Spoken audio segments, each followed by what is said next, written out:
ఇక మీ సంతానం యొక్క అభివృద్ధి ఎలా ఉంటుంది?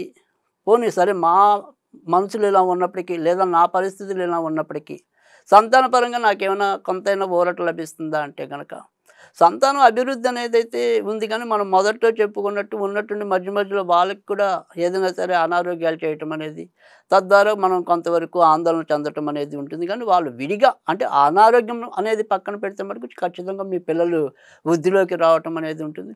వాళ్ళ పరంగా మీరు చదువుల్లో ఎలాంటి ఫలితాలు కాంక్షిస్తున్నారో, అలాంటి ఫలితాలన్నీ కూడా సంభవం అవ్వడానికి కూడా అవకాశాలు ఎక్కువగానే కనిపిస్తున్నాయి.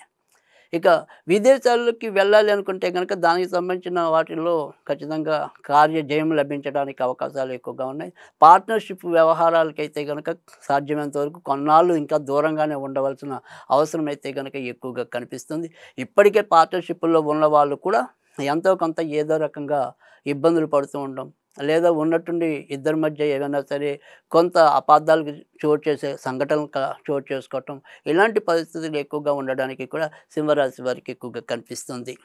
అయితే ఇక సింహరాశి వారు ఈ వారమంతా కూడా ఏదైనా సరే దేనికి దూరంగా ఉండాలి అంటే గనక కొద్దిగా సిమెంట్ రంగు అనే దానికి కొంతవరకు అలాంటి రంగు కొద్దిగా దూరంగా ఉండటం అనేది అవసరం. ఇక ఈ వారంలో వీరికి ఆదివారం, మంగళవారం, బుధవారం ఎక్కువగా కలిసొచ్చే రోజులుగా చెప్పవలసి ఉంటుంది. ఈ వారం అంతా కూడా వీరు సాధ్యమైనంత వరకు కూడా వినాయకుడికి సంబంధించిన పూజలే వీరు కూడా చేసుకున్నట్టయితే గనక ఉత్తమ ఫలితాలు పొందడానికి అవకాశం ఉంటాయి.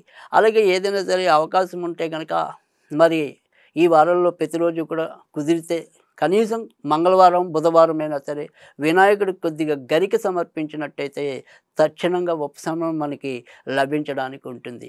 ఇది ఈ వారం సింహరాశి ఫలితాలు.